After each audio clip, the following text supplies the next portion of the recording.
तर आज आहे धुलीवंदन. तर धुलीवंदनाच्या सर्वांना हार्दिक शुभेच्छा. इकडे सकाळी सकाळी माझी बेबो रंग खेळून आलेली.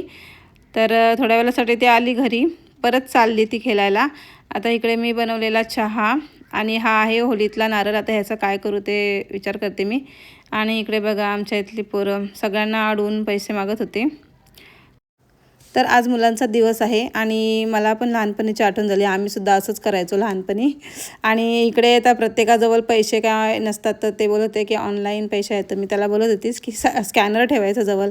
आणि इकडे बघा सणवार असला ना का हा राहिलेला फराळ खाण्याचा खाण्याची जिम्मेदारी आहे ना ती माझ्याजवळ असते.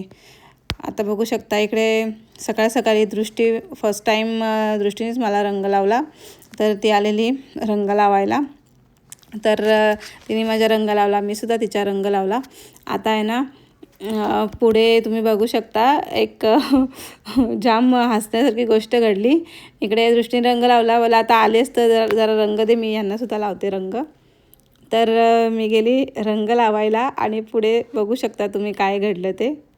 तर झालं असं की मी यांना रंग लावता लावताना तर रंग चहामध्ये पडला आणि ते हसता हसता ना माझा परत धक्का लागला चहाला आणि पुन्हा रंग मिक्स झाला. तर मी तेच चहा त्यांना बदलवून दिला. जाम हसलो. इकडे नंतर मी माझ्या कामाला लागली, कटिंग केलं. आणि इकडे यांची सोय चालू होती, आज होती यांची पार्टी. आणि बेबो माझी बघा पूर्ण भिजून आलेली, पूर्ण थरथरत होती.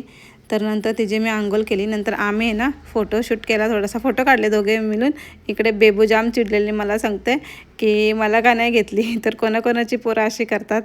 आता इकडे बघू शकता तुम्ही सोना पण आलेली रंग खेळून 3-4 तास मस्त रंग खेळले. आणि इकडे बाबू का आज बाहेर गेला नाही, झोपलेला होता.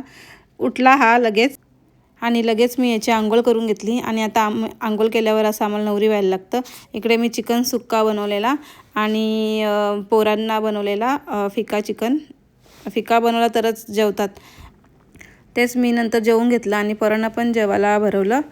आता बऱ्याच जणांना वाटतं की हिच्या घरात ना जाम पसारा असतो, पण आता काय करणार, ज्या घरात लहान मुलं आहेत त्या घरात पसारा हा असणारच. आणि मी स्वतःवर कधी अतिशयोक्ती करत नाही, म्हणजे जबरदस्ती करत नाही की हे काम आत्ताच झालं पाहिजे. कारण की पोरं मोठी झाल्यानंतर सगळं व्यवस्थित होणारच. आता इकडे आता खेळून खेळून जाम दमलेल्या, नंतर अंघोळ्या करून झोपी गेल्या. आणि हा काय आता झोपेतून उठला त्यामुळे लगेच तो झोपणार नाही.